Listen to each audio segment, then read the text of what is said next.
Jorge Núñez Llover es cubano, es director de posgrado de la Universidad de La Habana y según dicen algunos académicos es un bicho raro, yo no sé por qué, pero él lo explicará.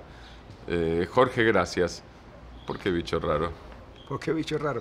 Bueno, yo tengo una formación un poco, digamos, poco ortodoxa. Yo primero hice una licenciatura en química, ejercí como profesor de química en la Universidad de La Habana, después hice un doctorado en filosofía de la ciencia y pasado el tiempo fui comprendiendo que si lo que me interesaba era la ciencia, si lo que me interesaba era el papel del conocimiento en la sociedad, tenía que hacerme más transdisciplinario, más interdisciplinario. Entonces fui emigrando hacia un campo que se denomina de estudios sociales, de ciencia, tecnología e innovación, donde convergen las ciencias políticas, convergen la sociología, converge la historia, la filosofía, por supuesto.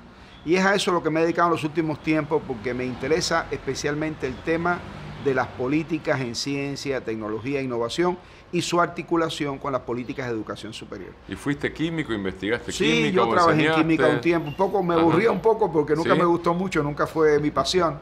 Pero bueno, en esa época en Cuba, cuando yo estudié en la enseñanza media. ¿De qué época estás hablando? Estoy hablando, yo ingresé en la universidad a fines de los años 60. Y en Cuba realmente había una enorme presión moral, vamos a decir así, una convocatoria moral a que los jóvenes no dilapidáramos nuestros esfuerzos intelectuales en algo que no fuera muy importante para el desarrollo del país. Entonces en ese momento, y eso era un acuerdo que venía de la reforma universitaria del 62, se hacía mucho énfasis en las ciencias y las ingenierías. Entonces yo tenía una profunda vocación por la literatura, es lo que me gustaba a mí realmente. ¿Sí? Pero entonces nadie me obligó, es decir, simplemente la familia te decía, pero hijo mío, si quieres vivir en el futuro tendrás que hacerte científico, tendrás que estudiar ciencias, ¿no? Y el país además tenía una fuerte demanda, porque realmente había todo un proceso de industrialización, había todo un modelo de desarrollo que estaba demandando áreas del conocimiento que habían sido muy desatendidas en el periodo anterior. Y entonces así, yo recuerdo el año que ingresé en la universidad, ingresamos en ese mismo grupo de química 300 personas. Es decir, eran muchos, todo el mundo quería estudiar ciencia. Sí. Y yo después descubrí que no me gustaba demasiado y fui a hacer otra cosa. Y cuando vos hablas de demanda moral, hablas de un clima cultural y político, supongo yo, y además eso se traslada a la universidad. ¿Hoy hay una demanda moral? Sí, hay una demanda moral, pero lo que pasa es que en aquella época estábamos hablando de unas masividades que no existen. ¿Qué quiere decir? El país tiene mucho interés en seguir formando gente en campos de la ciencia, las ingenierías, por supuesto. Sí. Pero eso está sometido ahora a otras cosas. Ahora hay unos exámenes de ingreso a la educación superior. Ahora hay unas cuotas, unos márgenes para aceptar estudiantes en ese tipo de carreras. Bueno, lo que te preguntaba es si existe en general una demanda moral, porque puede haber una demanda moral para las ciencias sociales o puede haber una demanda moral para la articulación de ciencias sociales y política científica. Quizás no es la medida en la que lo había en aquella época, ¿no? O sea, sigue existiendo una necesidad social. Una necesidad. Una necesidad social. Pero no hay un mandato social y político. No, pero sí una estrategia institucional. Por ejemplo, digamos, desde la universidad nosotros intentamos captar chicos que estén en la enseñanza media, que tengan vocación por las ciencias. Entonces, incluso el último grado de la enseñanza media, algunos lo hacen ya en la universidad, en grado 12, que era una experiencia que en Cuba no había. Y entonces, pues tratamos de seducirlos, reclutarlos, que estudien ciencias, sobre todo las ciencias básicas. Es más por el lado de la seducción que por el sentido del deber. Sí, entre comillas, si querés las dos cosas. Claro, probablemente se vinculen, ¿no? Probablemente algo así. Sí. Está bien. Y en el caso de los posgrados,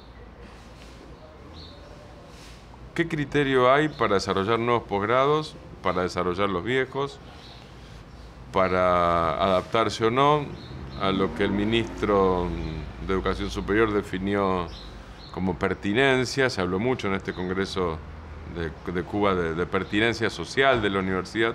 En el caso de los posgrados, ¿cuán utilitarios deben ser los posgrados y cuán no utilitarios o incluso delirantes deben ser para permitir el desarrollo de la investigación, que tal vez finalmente termine siendo útil en términos prácticos o productivos, ciencia y tecnología? Pero no se sabe, es un proceso que dura tiempo y tiene etapas y no tiene certidumbres, ¿no? ¿Cómo te moves en ese equilibrio? A ver, primero hay un dato importante y es que en Cuba hay una cifra de graduados universitarios importante, es decir, el país tiene más de 1 millón de graduados universitarios. Ese es un detalle. El segundo, desde la Revolución. Sí, desde la Revolución para acá, claro. Sí. Bueno, sí, los otros ya probablemente no jueguen un papel, ¿no? Pero sí, desde los últimos 50 años se han generado más de 1 millón de graduados universitarios, que para una población como la de Cuba, bueno, pues sí, somos 11 millones, estamos hablando de cifras relativamente importantes. En segundo lugar, la educación superior cubana, la universidad está montada bajo un sistema que aquí se denomina de perfil amplio. Quiere decir, tú no gradúas un químico con especificidades o un sociólogo con especificidades, tú gradúas un sociólogo en general, un químico en general, un biólogo en general. ¿Qué quiere decir eso? Que cuando el muchacho termina en la universidad, probablemente tiene todavía un trecho que recorrer para entrar realmente a un ejercicio profesional para el cual esté apto. Entonces, por ejemplo, digamos, si se va a dedicar terminó biología, pero se va a dedicar a la biotecnología, eso no lo aprendió, salvo de matices muy generales durante la carrera. ¿Qué quiere decir esto? Que el sistema de posgrado para nosotros es un sistema que debe ser continuo con respecto al pregrado. No es, lo vemos como algo que es complementario a la carrera. Desde eso se estableció desde mediados de los años 80 aproximadamente. Entonces, ese enfoque hace que el posgrado, pues la verdad, trate de capturar a la mayor parte de las personas. Por ejemplo, en términos estadísticos, nosotros el año pasado, hablo del país, le ofreció o estudiaron algún tipo de educación de posgrado alrededor del 40% de los profesionales en el país. Porque este es el concepto, ¿no? Por este motivo que estoy diciendo. Claro, aquí hay una trampa del lenguaje que hay que evadir. Para nosotros posgrado no necesariamente es maestría, doctorado o especialidades como en otros lugares. Es toda la educación continua que sigue a la formación universitaria. Un diplomado se puede considerar educación de posgrado, un curso puede ser educación de posgrado.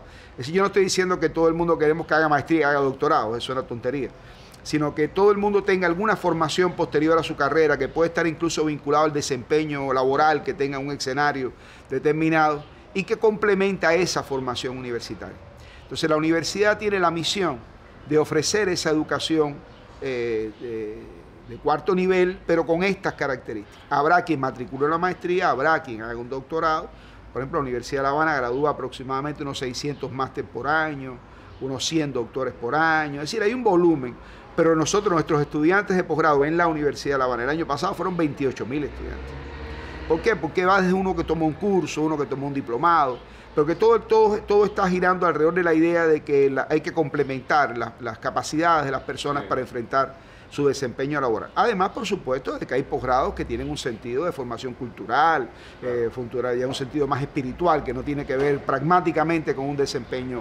Y la idea es que, tomado, como vos lo decís, el posgrado, sea también un tema continuo, no sea un curso en la vida, sino algo permanente en alguien que alguna vez se graduó en una carrera. Claro, exactamente. Puede ser que alguien nosotros tenemos un sistema de créditos, entonces la gente va acumulando, tomó un curso por acá, hizo unos créditos, después hizo un diplomado por el otro lado y acumuló unos créditos, y eso puede entroncarse con una maestría. Algo muy importante también es que los posgrados en Cuba son gratuitos, como toda la enseñanza universitaria. Sí. Entonces, claro, eso convoca a mucha gente. Si tuviera que pagar, a lo mejor había otras restricciones, ¿no? Entonces, como alguien matricula un doctorado en la Universidad de La Habana, no le cuesta un centavo. Bueno, excepto el tema del transporte o el almuerzo, o que de pronto tiene que comprarse un libro que está vendiendo en una librería, pero es gratuito el estudio. Entonces, eso hace que el posgrado en Cuba tenga un sentido, como ves, más ancho que lo que reduce a maestría y doctorado, y que tiene además una extensión social bastante considerable. Y hablando de extensión social, nos vamos directo al tema de la pertinencia, ¿no? Sí. Sí, el sistema nuestro nosotros empezamos a trabajar temas de estos de gestión de la calidad y todas estas cosas en la década de los 90. Yo tuve un cierto papel en ese proceso.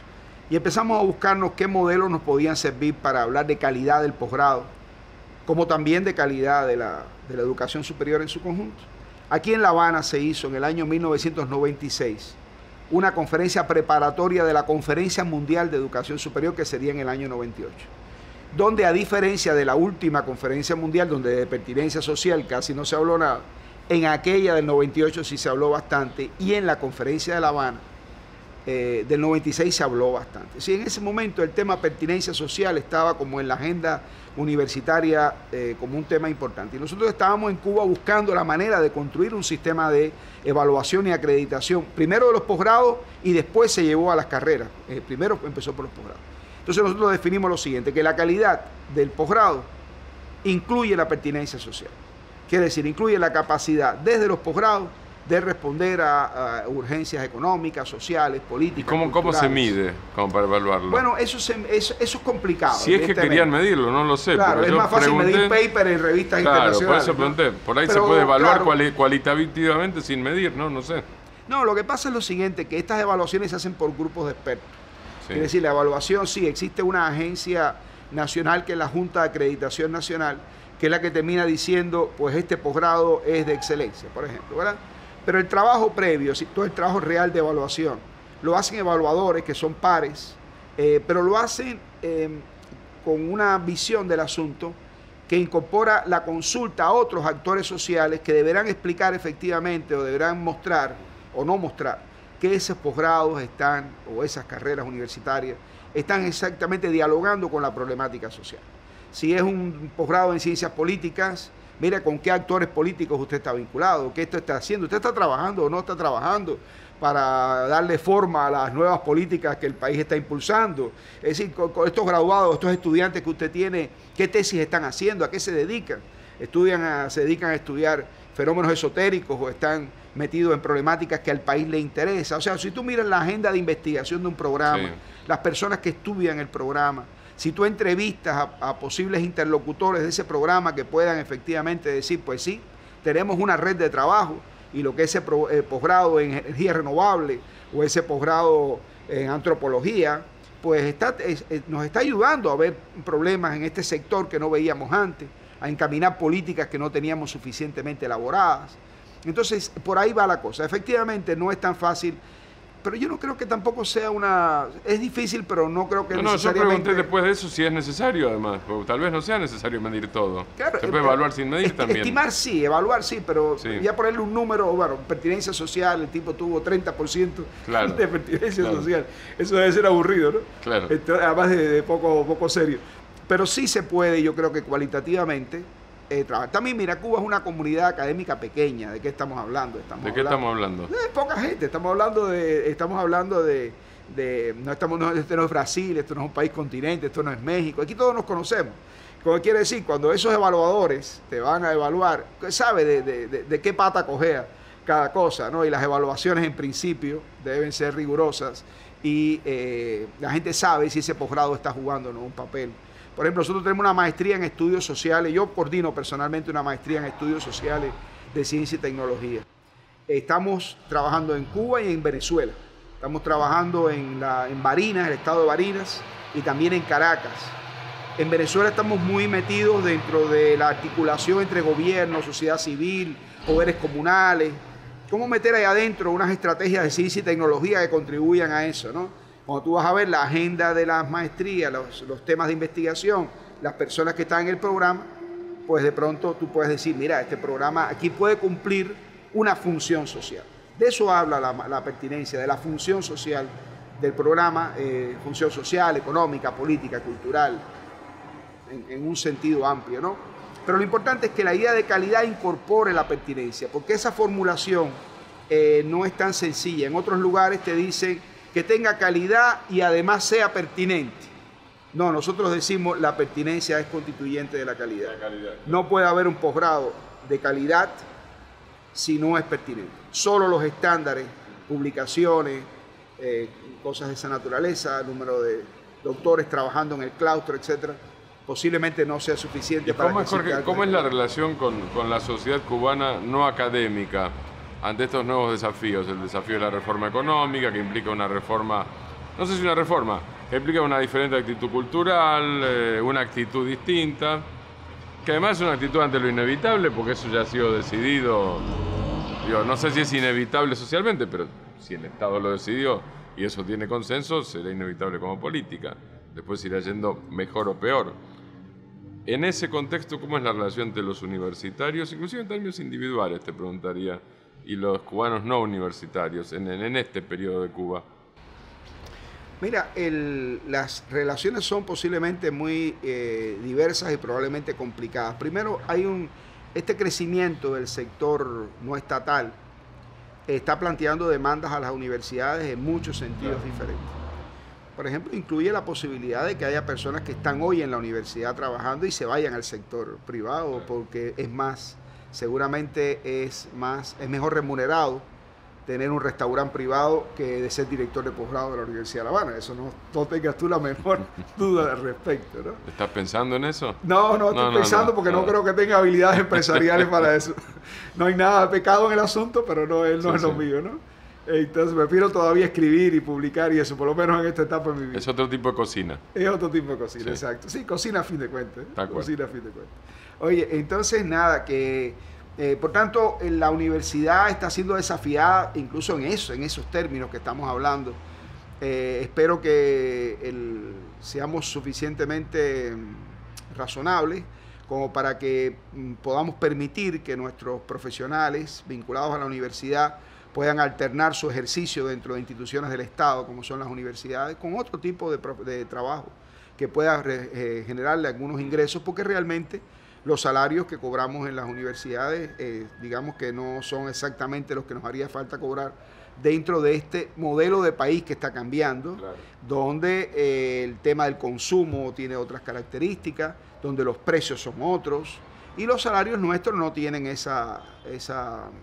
son de los mejores en la estructura salarial del país, pero distantes seguramente de las necesidades que tenemos todos como ciudadanos. Entonces, por tanto, ahí tienes un desafío a la universidad, pero el que me gustaría comentar más es si nosotros podemos encajar en nuestras agendas universitarias estas nuevas demandas que van emergiendo, ¿no? Hablo de agendas de formación, agendas de investigación, etc. Mira, en primer lugar, en Cuba, empresas casi no hemos tenido, porque son empresas del Estado con un plan riguroso. El sentido de empresa en Cuba ha sido diferente. Ahora se trata de otro asunto, ahora se trata de que sin perder la regulación estatal, el mercado empieza a jugar otro papel y empiezan a diversificarse los actores que han de desarrollar emprendimientos de esta naturaleza. Eso hay que preparar a las personas para hacer eso. Hay que preparar a las personas. Y para eso no necesariamente que sea un doctorado y una maestría, pueden ser unos cursos que permitan a la gente desarrollar habilidades en mercadeo, contabilidad, finanzas. Entonces, eso claro, la universidad no ha estado diseñada exactamente para atender ese tipo de cosas, sino más bien para formar un tipo en una maestría en marketing. Maestría en marketing, 2 años, 3 años de estudio. Esto no, esto sería como otros insumos más breves, para formar gente que además no serían profesionales necesariamente. Podrían ser ciudadanos comunes y corrientes que vayan a la Universidad de La Habana a tomar esos conocimientos. Cuando tú vas a la Universidad de La Habana, que está situada ahí en un sitio como San Lázaro y en el centro del Vedado, ese tipo de relación se ve menos clara. Pero vete a los municipios nuestros, a cualquier municipio, donde tenemos los centros universitarios municipales, a cualquier municipio del interior del país. Ahí te encuentras gente que tiene necesidades de conocimiento muy articulada al desarrollo de esos territorios y que no necesariamente son universitarios, no necesariamente están interesados en títulos académicos, están interesados en abordar problemas que están ahora relacionados con su trabajo. Puede ser que ver con agroecología, con desarrollo de energías renovables en los municipios, que los campesinos quieren aprender a manejar el biogás y el tema de la biomasa para producir energía renovable. Entonces, eso no hace falta maestrías y doctorados para eso, ni ellos están preparados para eso, pero tú tienes que darle esas capacitaciones. Y los universitarios, las instituciones universitarias deben jugar y están jugando en alguna medida un papel en ese sentido. ¿Y cómo se enteran de esa? ¿Cómo es el feedback? ¿Cómo es la circulación de conocimientos y de necesidades? Para que no se pierda, para que no se desperdicie lo que ya existe. Sí. Mientras más reducido es el espacio, digamos, en un municipio, las cosas son más fáciles. Claro. Ahí hay un gobierno que ha sido electo por la población, hay una asamblea del poder popular en el municipio, sí. Hay un consejo de la administración municipal, hay un centro universitario municipal, están las organizaciones sociales y políticas del municipio. Bueno, allá adentro, lo que estamos encontrando en los estudios que estamos haciendo, porque estamos metidos en eso, es que hay una serie de municipios en el país donde ya se ha ido construyendo una suerte de sistema de influencia. O sea, el gobierno puede tener una estrategia de desarrollo municipal interesante. En esa estrategia no es algo que viene de arriba, ni que el gobierno construya a su antojo, sino que debe tener, y con frecuencia tiene, una consulta con la población. La universidad o el centro universitario municipal, a fin de cuentas, son ciudadanos de ese municipio. Entonces ellos están participando en la construcción de la agenda de desarrollo, y la agenda de desarrollo inevitablemente genera una agenda de conocimiento y una agenda de preparación y calificación. Entonces, mientras más te mueves a esos niveles locales, que es lo que nosotros ahora estamos tratando de insistir un poco más, es más fácil lograr esas articulaciones. Quieren bajar a tierra lo más posible. Exactamente, porque ya cuando tú dices, voy a abrir un doctorado en ciencias políticas en la Universidad de La Habana, no es que no puedas buscar una articulación, puedes buscarlo, sí, pero ya es más macro. Ahí puede venir una persona de Pinar del Río, una persona de Matanza, una persona de Oriente, y entonces, bueno, ya en las entrevistas que tú haces con la gente que va a matricular, tú tratas de persuadirte de que eso que la persona quiere hacer es apropiado en términos de pertinencia, que esa persona está preparado para hacer ese programa también, pero te das cuenta que es otra manera de asociar necesidades y oferta y demanda de conocimiento. La reforma que se está implementando genera urgencias, supongo, en las universidades. No solo necesidades de desarrollo de largo plazo, sino urgencias y criterios. ¿Cuáles son las urgencias? Quedan claras, supongo yo. ¿Cuáles son los criterios? A ver, yo creo que es importante destacar que en los procesos de transformación que se están produciendo en Cuba hoy en día, hay dos temas que atraviesan toda la política, ¿no? Uno es el tema de la diversificación de las formas de propiedad y el otro la descentralización de los recursos, de las decisiones en el país. Eso trae como consecuencia que aparecen nuevos actores, aparecen nuevas urgencias productivas, sociales, etc. Pero lo que quiero subrayar, y es lo que toca que ver con las universidades, es que eso genera inevitablemente también nuevas demandas de conocimientos. Imaginemos, por ejemplo, digamos que un municipio en el país, y esa es la tendencia que se va a seguir, adquiere creciente relevancia en la decisión sobre sus presupuestos, sobre el diseño de sus estrategias en los territorios, está empoderado para ejercer una autoridad que en el pasado no ha tenido en igual medida.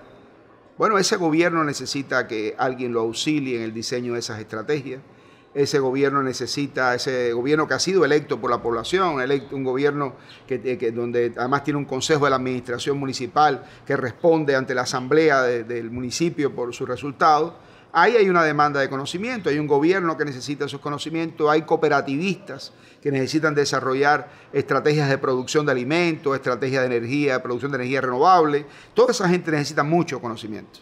Entonces yo creo que ahí la universidad tiene una oportunidad nueva, renovada, con respecto a cualquier etapa anterior, que pensábamos más bien en términos nacionales y sectoriales. Ahora estamos hablando de la municipalidad, estamos hablando del desarrollo local y las demandas de conocimientos y tecnologías que plantea ese desarrollo local.